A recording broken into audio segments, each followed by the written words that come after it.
Mark Singleton, there was a dam here once upon a time. How did it get removed? Yeah, well, the dam removal took place through a Federal Energy Regulatory Commission relicensing process that was led on the American Whitewater side by Kevin Colburn. Used that federal process to mitigate for the environmental degradation that is caused by power generation, and voila, it came out.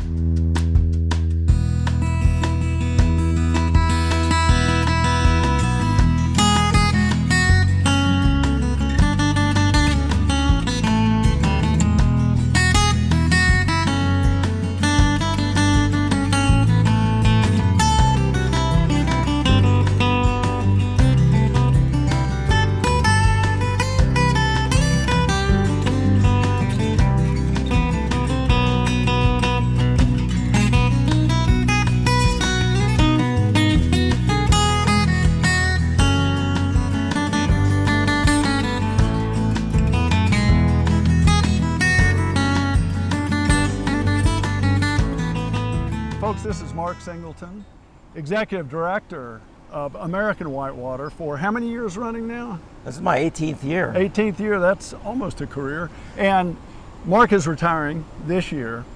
And in light of his retirement, I thought this would be a great chance to help folks know about the American Whitewater story, about Mark's role in that, and it's a story worth celebrating, and that's going to be the point of this interview.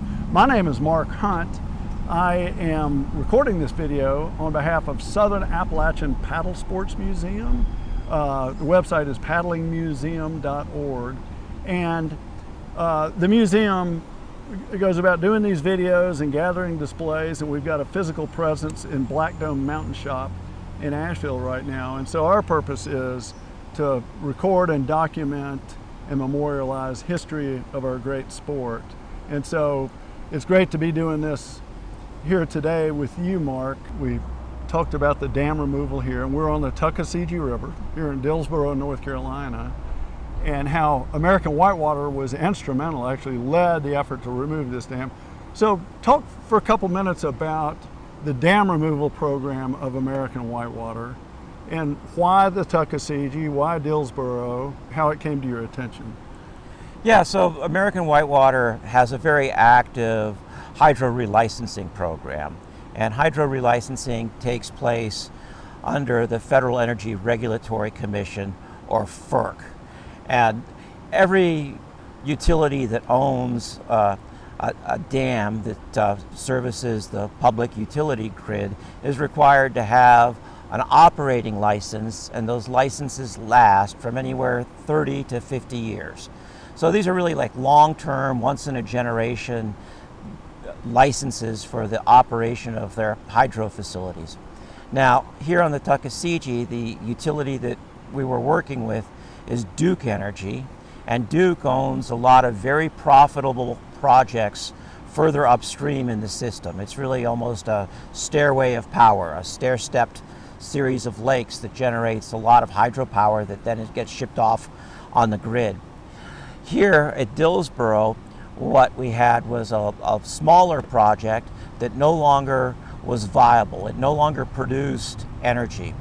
And because the powerhouse actually was dysfunctional. It had been silted in and exactly ruined. Yeah, the powerhouse got washed out in twin hurricanes in 2004, and it was decided that both in partnership with AW, in partnership with Duke and other stakeholder entities, that one of the primary mitigation chips for environmental impacts would be the removal of Dillsboro Dam to connect the species that live here on the river, fish, and there's also an endangered species of mussel here, the Appalachian elk-toe.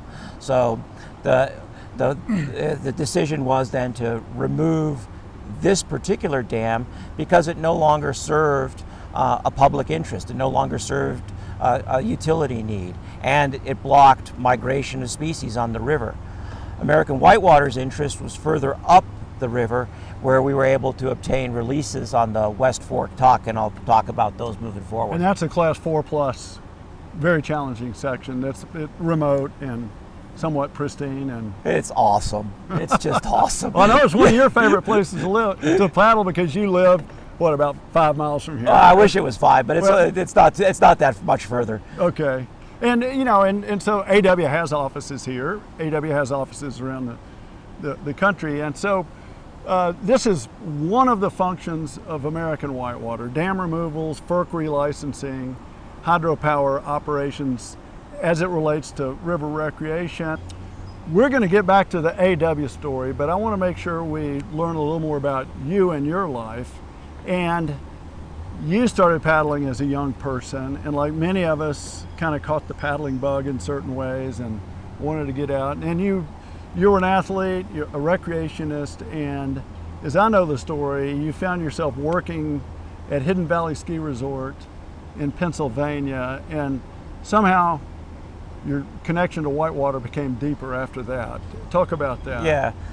I mean, this was the 70s. I was in high school. I mean, the 70s were very different at ski areas than they are now. You know, I was teaching skiing as a high school student, and I thought it was an awesome job. There were many other high school students that also taught skiing, and it's a small area just outside of Pittsburgh.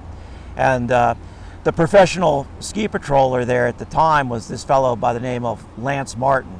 And Lance just seemed to have it figured out. You know, he would show up wearing a business suit because he'd just come from Harrisburg, the state capital of Pennsylvania, working tourism meetings on behalf of his company, Wilderness Voyagers. And then he would ski for the evening as the professional patroller and go back to Ohiopyle. And I was going, man, that's a pretty good life, you know, running an outfitter, skiing in the winter. And Lance had his group of cronies that were all very charismatic, guys by the name of Stuckert and Muskrat, and all nicknames, of course. And you know, it was just a scene. So, you know, when I was looking for a job out of high school, obviously in the summer, Ohiopyle came to mind, and I started guiding river trips there for mountain streams and trails. Which was not Lance's wasn't company. Lance's company. One of his competitors.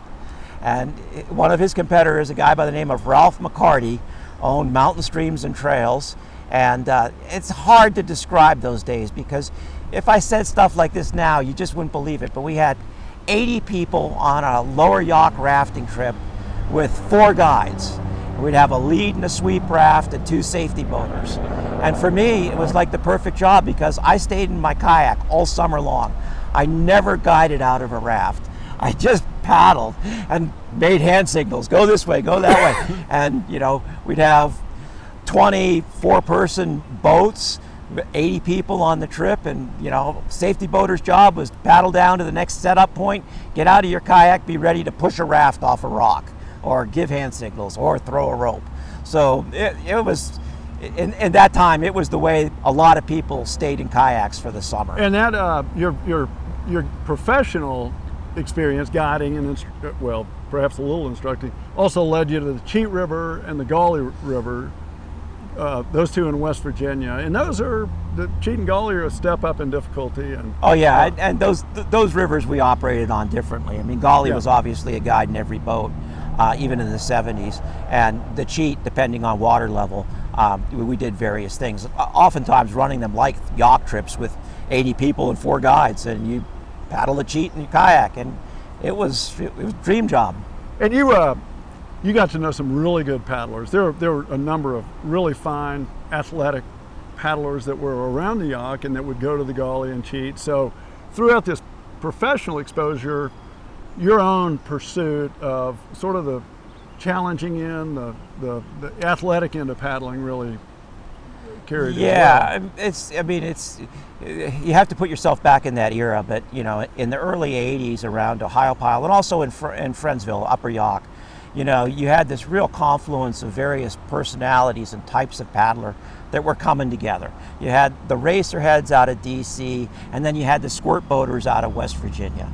And it was, it was just fun to paddle with that crew because everybody pushed everybody else, Stern squirts became really big, and of course they started out of pivot turns and the C1 group of paddlers that were there at the time.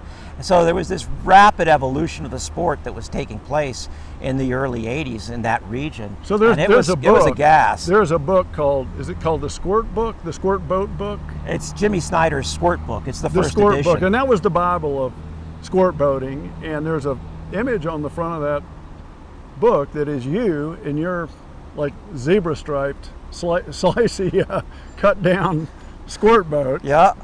What early 20-year-old kid doesn't want to be a West Virginia bad boy paddling a glitter boat? There we go. Well, you was there, dude. You thought you had made it. Well, so you were deep into the whitewater scene, both professionally as a day job, but importantly as a private paddler, as an enthusiast, but windsurfing caught your eye, and so at some point you drifted away a little bit from whitewater. Yeah, I started, windsurfing about the same time, and I was really pulled between the different activities. And I did end up kind of backing out of the paddling scene for a while and chasing the windsurfing scene pretty hard.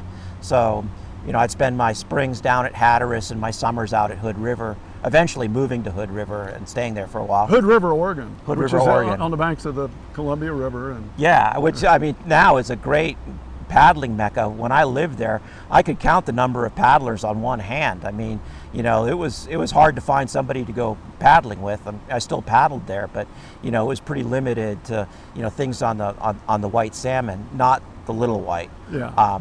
So it was just a different era. But the windsurfing, the wind sports, they were going off big by the late 80s.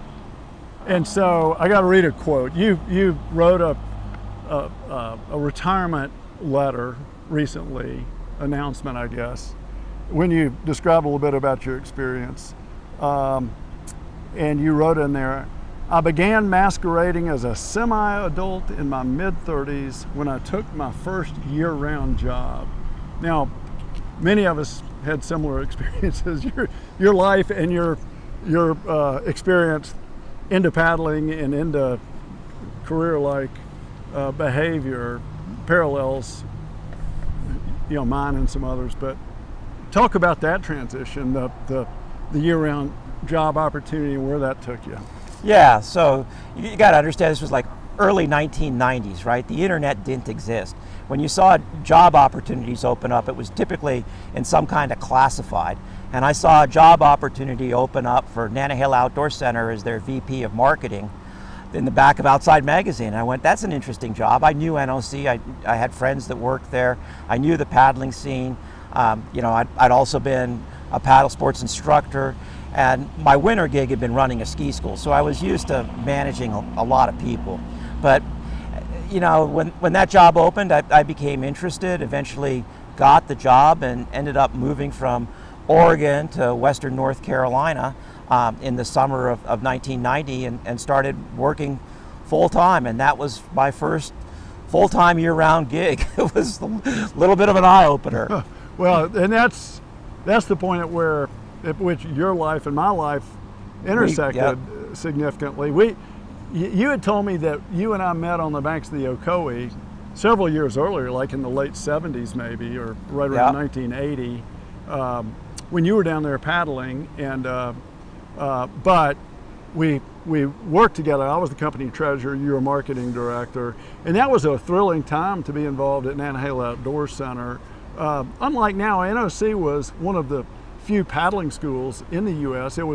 Reputation was enormous, and the innovation in paddling instruction was cutting edge at NOC. And I remember your marketing philosophy as you came in was to even further elevate in Nanahill Outdoor Center's profile or reputation on the Whitewater front that way. And I think it worked, because those were profitable years for NOC, and a time of growth and expansion and into some really fun, cool things. Yeah, I mean, obviously, I'd come out of the ski industry, and I'd done marketing work for ski areas too. And one of the things I saw in the ski industry that was really working well was that Park City was sponsoring the U.S. ski team, right, as a center of excellence. So, why not play the same card at NOC and sponsor the race club? And we did. I mean, the marketing budget paid for the first executive director of the Nantahala Race Club, and established that program leading into the '96 Olympics. I mean, there was so much going on at that time between the release of River Wild, the '96 Olympics. Paddling was just booming. Well, and some of the better paddlers of that day, based at Nantahala Outdoor Center, Scott Shipley, Scott Strasbow, Joe Jacoby, Ron Lugbill moved there, and he was kind of easing out of competition. He was one of the primary coaches, and Wayne Dickert, Horace Holden, who raced in the '96 Olympics in C2. So, man, what a cool time. And sort of like you were saying at the Yacht, there were others of us that weren't quite into racing, but we would go down to the gates, and sometimes we'd paddle while these guys are in the gates. And we'd go and chop wood, Mark, but it was fun to paddle with. Yeah, it'd be sort of like going to the driving range and hitting balls when Tiger Woods was on the tee or something. Thrilling times. And so, Mark, that one thing that strikes me is that here you are in a top leadership role in a big organization, over 500 employees at the peak of the season that time of year. Corporate structure, policies, implementing, vision and mission and strategic direction, and that must have rubbed off on you a little bit. I mean, you seem to fit well into that, and and you were good at it. Well, thank you. I mean, we all, I think, found our stride. But one of the things that had really helped me is, in the ski industry, I managed a ski school, and that ski school had 250 people on it. I couldn't remember all of their names, but I had help along the way. My wife Debbie helped me actually quite a bit. She could remember all of their names. But I had the budgeting, I had the management. I mean, I picked all of this stuff up prior to being at NOC, which I think was part of the reason they hired me. Well, and to step out of the career and whitewater track a minute, your wife Debbie has been a faculty member at Western Carolina University in Colowee, which is where you guys live. And talk about your life, your family life, Debbie, the kids, for just a second. They were born and raised, within 30 miles of right here. Here in Western North Carolina, and that part of it's been really interesting to watch them mature and turn into young adults, and really find their own interests. And Debbie's equally, if not busier than I am. Teaching at Western Carolina University in the Parks and Recreation Management department is a full-time gig, and she gets a lot of really interesting students. She's my primary vetting source for AW interns because she knows who I can work with, and it's been great. My kids are now off doing the things that they want to do. My oldest just took a job in the Smokies as an interpretive ranger at Cades Cove. They set her up with an e-bike. She rides around Cades Cove and keeps the tourists from getting too close to the bears. And the other one's way into animated movies and looking to establish herself in that field. So, yeah, I mean, it's worked out. Well, you like my wife Kat and I, you guys were able to stay connected and within the community of friends and families that grew up around Whitewater scene. And of course, you guys were in the university community as well, and the whole Western North Carolina community. But when you're near rivers and you're with other people that are into whitewater, it's just a great environment to be family, to raise kids. And I know in my life I'm forever grateful for that. Mark, after several years at NOC, the American Whitewater Executive Director opportunity emerged. Tell me how you learned about that and your decision to take that on. Yeah, at the time, I was pretty deeply involved in the outdoor industry. I was on the board of Outdoor Industry Association, and I remember doing an event in D.C. For OIA, and I learned that week that American Whitewater was in search of an executive director, and I think the first thing that kind of passed through my mind is, wow, that would be a really difficult job. I'm sure glad it's not me. And I just kind of let that information flow. I got back to Western North Carolina, and a few weeks later, after not giving AW a second thought, I started getting my arm twisted by a board member who I'd worked with at NOC, a fellow by the name of David Ennis. And David approached me, and he also approached some other folks that he knew that he'd worked with, to think about the AW executive director role. He was on the board, he was involved in recruitment for the role. And I thanked David, I appreciated him letting me know, but I really wasn't interested. David approached me a few more times. He was actually really persistent. And I finally kind of acquiesced and gave in. I said, okay, David, if you think this is such a good job, I want to go over the finances of the organization with you. David was a retired mortgage banker. He knew finances. And I figured, if anyone can help me kind of sort through things, he could. So we spent a couple days at his dining room table going through financial statements, and in that process I could start to see a path forward for how things could fit together. And so I said, okay, David, I'll submit my materials. And I did, and was interviewed for the job at Gollyfest. Gollyfest is a great place to be interviewed because there's so much going on there. It's pretty as long as you're not hungover. Yeah. Well, there's that too. But it was great because I could go paddle afterwards, and it was kind of a big release. But I did get offered the job. I eventually took it, and the rest is kind of all fallen together. There were some things that needed to be done. In terms of how to put our program together in a way that really made sense. And one of the things that I'd seen from my work at NOC and other places is the concept of regionalism is really powerful. It's really strong. So at the time, AW had its own conservation director, which was his own thing, and then they had an access director, which was their own thing. And honestly, those guys could crisscross the country being in the same airport at the same time and not know the other one was there.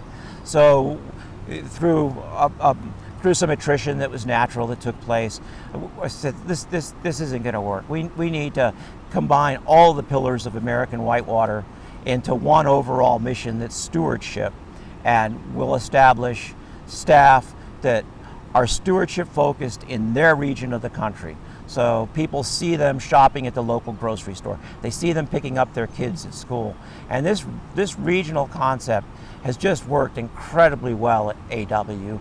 We started out with essentially 3 regions, and we've been able to grow. Those would be like Pacific, Rocky Mountain, and East. Actually, the Pacific Northwest was a region because we had a very active program already in place there with the Condit Dam removal on the white salmon. California was already established as a region because we had an active relicensing program there on the Feather River. And then the Southeast, because Kevin Colburn had been here working on Nantahala, Tuckasegee, and Chioa relicensing. So those were all real natural fits. Mark, the regional approach to making AW effective is something you saw early. It's been one of the most important things that has occurred in the last 18 years while you've been there, a real key to success.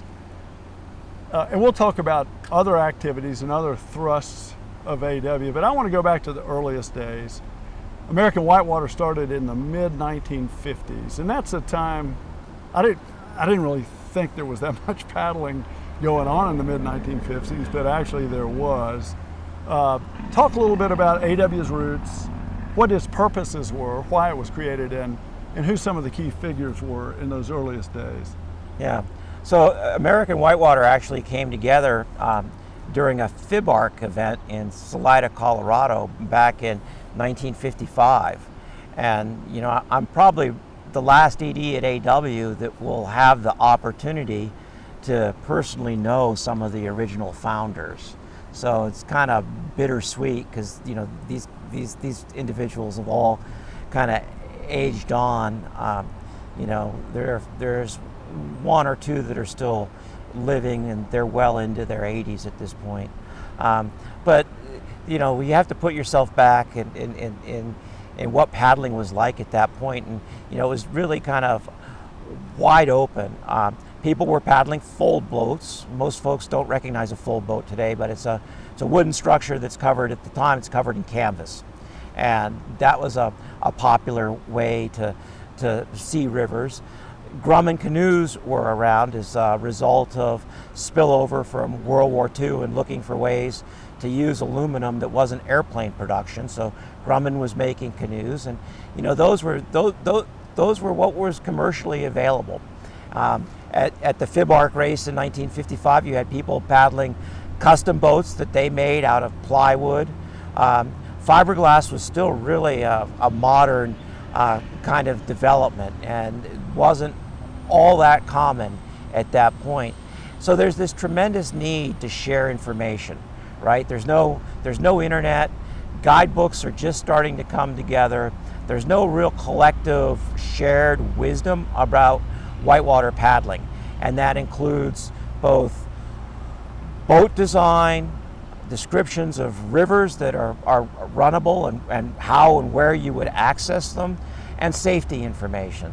So American Whitewater really came together at that point to create a journal that captured all of those elements. There's another element that was really important at that time, and that was the notion that big dams, especially in the Southwest, were going to save the West from a water crisis.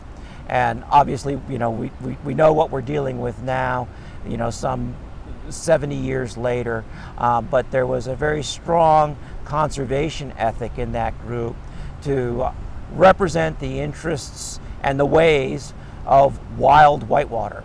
So if you go back, and all of the original journals are actually online in a library on our website, if you go back and you read some of the letters to the editor from the 50s and the early 60s, you see all this sharing of knowledge from safety to conservation. It's really kind of like heartbreaking goodbye letters to places like Glen Canyon. It was those things that brought the organization together, and especially the sharing of whitewater knowledge about runs. So you had the original folks, guys like Clyde Jones, who told me a story about showing up at the Yampa, not knowing where to put in. The local rancher took him in. He spent the night in the ranch house with the rancher. He put on the river the next day with his wife. They had no idea where they were going. They were just heading downstream. They got to Vernal, caught a ride back up to the ranch. Think about that. That's, for the equipment that was around, that's a, pretty phenomenal leap of faith. Oz Huxley, who did some of the first documented whitewater runs of rivers in Idaho, like the Selway, he would take a class from Missouri State University, where he was a professor, take him out to Idaho, go run rivers. Ham Rapid, named after the ham that Oz lost in Ham Rapid, So these guys they had stories, and they were the tip of the spear for whitewater knowledge in the United States at that time. And there were so American Whitewater established itself as a truly national organization then. It was called American Whitewater Affiliation, and there were constituent or partner clubs. There were regional canoe clubs, sometimes built around a single river or a single sort of region, part of a state or something. But those clubs were also helping propel AW forward and supporting AW. And AW served as a little bit of a coordinating entity for the clubs as well. Absolutely. When you look at any kind of committing outdoor sport in the 50s and 60s, the club scene was a really big deal. So you have the mountain clubs around the Pacific Northwest, like Mountaineers, Mazamas. You've got the mountain clubs in Colorado, like Colorado Mountain Club and Northeast. The club scene was just big for all kinds of outdoor experiences, skiing, paddling, and American Whitewater Affiliation was that entity that tried to tie all the clubs together and share information. And one of the key pieces of information sharing at that time was information on safety. So American Whitewater worked with ACA and a group out of Europe that had already put together a loose kind of safety code and came up with the international classification of whitewater rivers. We still use it today. It's that 1 to 5. Class 1 through Class 6. 6, yep.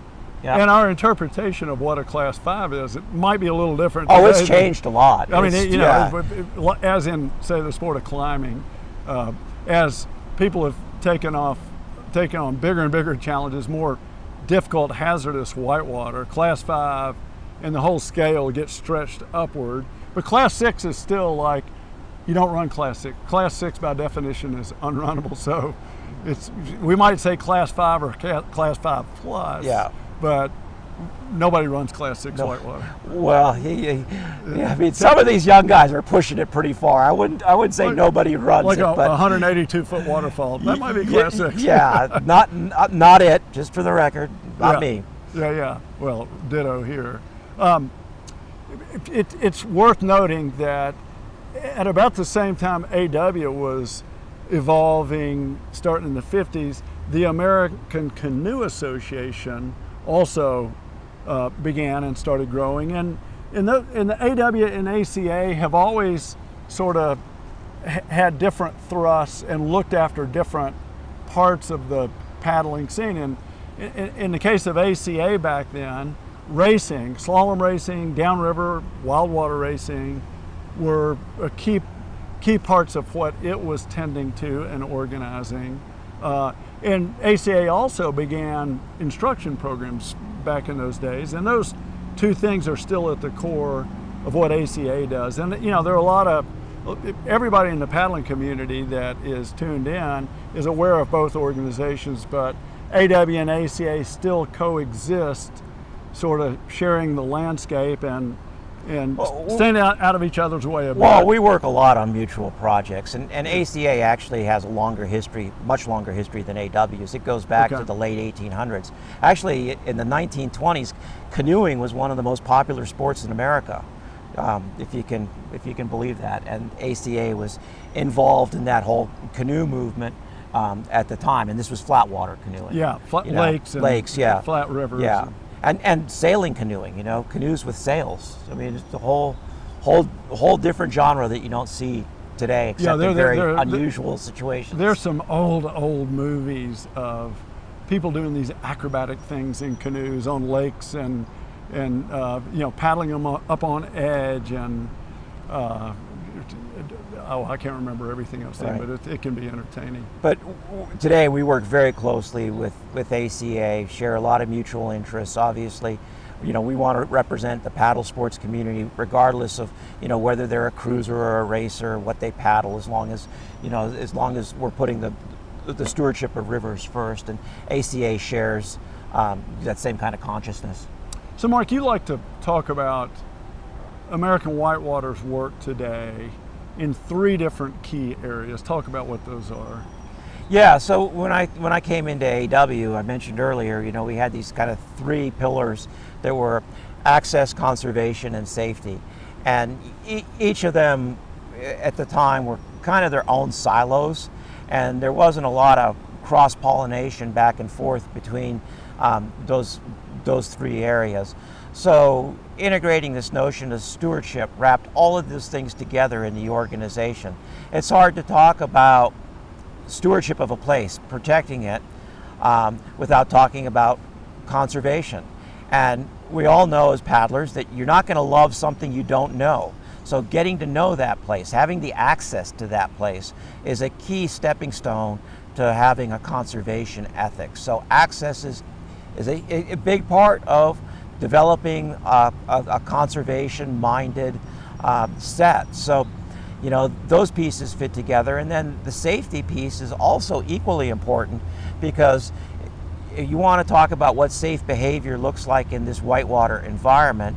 You want folks around that whitewater environment that may not be paddlers to recognize that your behavior is appropriate for the environment that you're in. So having a strong education component, sharing educational knowledge, becomes another part of an overall integrated stewardship approach. And that's what our regional directors really try and drive.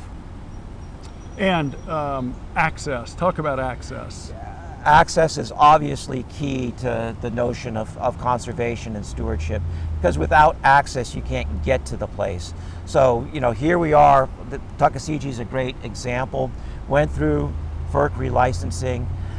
West Fork of the Tuck, about 20 miles upstream from here, there was no clear access point to put in. A lot of that land was in private ownership. Duke did own some of it.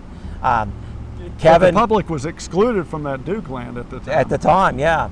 Kevin was able to work in partnership. This is Kevin Colburn, our Southeast Stewardship Director, work with Duke.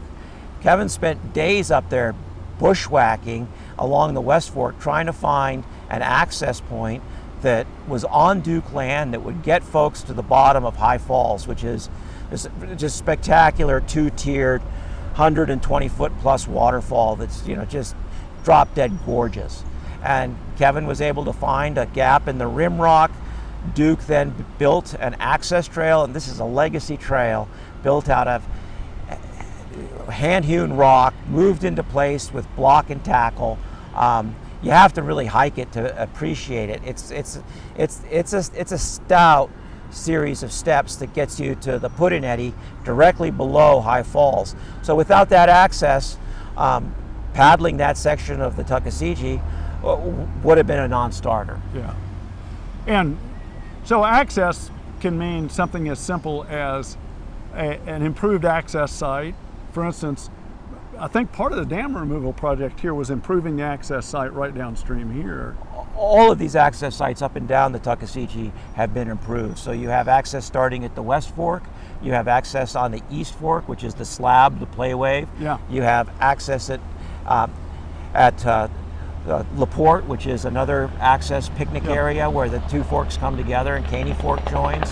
You have access in Cullowhee, where Western is, just above the Cullowhee Dam. At Lena Davis, you've got access at Locust Creek, which is where the county put in a greenway. So you've got this beautiful greenway that goes up along the Tuck. You've got access here at C.J. Harris for drift boats, which is just upstream of us. You've got access here just below the bridge in Dillsboro for the Whitewater section. You got access in Whittier, access in Ela. It ties this whole thing together as a package. So it's whitewater runs, it's greenways, it's access points for fishing, and now the Tuckasegee is a national blueway. So national designation for all the work that was done through FERC relicensing. And these things don't happen by accident, folks. It's, many of us in the paddling world tend to take things for granted, but somebody had to do some work to get access, to get dam removals, to get releases from dams. And so there's a lot more whitewater available today, thanks to the kind of work that American Whitewater does. Mark, we've just touched on some of the stories. Let me stop you there. So when I first moved here in 1990, you remember this, right? We would ride our bikes up along the Chioa, and we would look at the Chioa and go, dang, that would be great whitewater paddling. There was no water in it. It was perfectly bone dry riverbed. And the reason was that there was a dam that diverted water through a tunnel in a hydroelectric plant, and 5 miles of dry riverbed resulted, and it hardly ever ran. Right. I mean, just hardly ever. So through a federal relicensing process, we got base flows to support fish and habitat, and recreation flows that are now scheduled through the year that folks can paddle. And it's become a phenomenal resource. So rivers like the West Fork, the Chioa, the Tallulah, the Cascades, and even an agreement for water in the milk run of the Nantahala is now all secured through these federal licenses. I mean, I remember talking to you when I first got to NOC, and the thing you told me is, one of the biggest threats the business faces is the fact that water in the Nantahala is nothing more than a handshake agreement. Oh, that's right. I Right. remember that conversation. You remember that, right? And you said, and what would happen if NP&L sold to another utility, which of course it did. That was Duke Energy. To Duke Energy. Right? And, we've got these agreements in place now. Yeah. It preserves the Whitewater mix that's in the region, for the next 30 to 50 years. Well, yeah, one thing we ought to touch on also, Mark, on the conservation front is wild and scenic protection, the federal designation as a national wild and scenic river.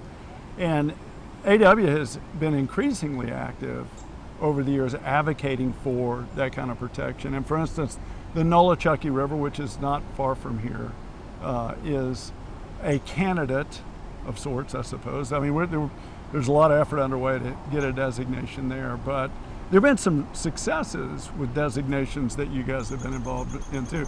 And again, AW is a nationwide organization, has these efforts underway. We've talked about stories here from the Southern Appalachians, which is what our interview is about regarding our museum and so on. But talk about a couple of the designations as wild and scenic that are the most memorable or important in your mind. Yeah, well, we're working on a number of these. You mentioned the Nolichucky. I think that's one that's really near and dear to a lot of folks' heart here in the Southeast. And really what that's going to take is it's going to take local voices, local community coming forward and saying, yeah, we want this. This is a good thing for the river. One of the things that's often missed when you start talking about wild and scenic designations is these lands are already owned by the federal government. Forest Service already owns them.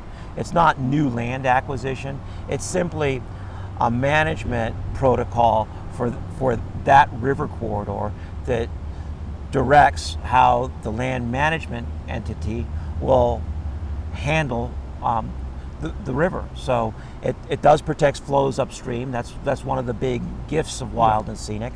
But more importantly, it protects how the river is managed. So it's managed for that characteristic that made it a wild and scenic river in the first place.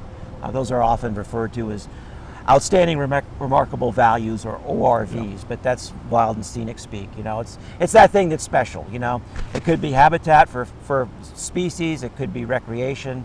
Chattooga's a great example of a wild and scenic river for recreation. Those campaigns are important for American Whitewater. It's a way for us to collaborate with other groups and put a gold standard on how that river is managed. Yeah. Well, Mark, again, there's not enough time we could have interviews all afternoon and there'd be great story after great story. And so unfortunately, we're not able to drill into all of them, but I hope that our viewers have gotten an overview and an idea of the kind of great work American Whitewater does. I'd like to say, if you're watching this interview and you're not yet a member of American Whitewater, consider joining, consider donating additional money as a charitable gift to AW, because the work is really important, and if you're a paddler, we shouldn't be taking these kinds of things for granted. Mark, I want to reflect a little bit on your 18 years. You came at a time, you described it as intensively working with David Ennis to understand the finances and what was going on with AW. I think you said something like, I can see a path forward. And AW faced challenges at that moment that have been overcome. And in fact, with vision and inspiration, there have been some new directions it's gone, and you've definitely expanded the portfolio of challenges that have taken on, and this has all been under your leadership. Now, you're always the first to say how vital your staff is, and you've mentioned Kevin Colburn, and I know some of the other people involved, and you do have stellar staff, and you've done a great job at delegating and trusting and allowing these people to flourish with their initiatives, and you get credit for all of this. AW is a very strong organization. Many nonprofits struggle to be strong like AW is, and within the paddling community, I'm very proud for the involvement I've had and my family's had, and we all owe you a lot, Mark. You're retiring. You're not going away. Matter of fact, you promised all of us you're going to paddle with us more. Yeah, yeah, I get to paddle now. All right. Maybe do some more multi-day river trips. So in some ways, your love for rivers is going to just keep on going and even increase in certain ways. And so that's great for you and for Debbie and your family. But well, thank you for acknowledging the staff, because honestly, I couldn't have done any of this on my own. You know, the fact that, you know, staff has been in place with me since I started, many of them. You know, Tom O'Keefe in the Pacific Northwest, Dave Steindorf in California, Kevin here in the Southeast. They've all worked with me since I began. Yeah, some of them preceded you. And Kevin preceded me. Yeah. Yeah, Dave was a board member. My pitch to Dave to work at American Whitewater was very, very easy.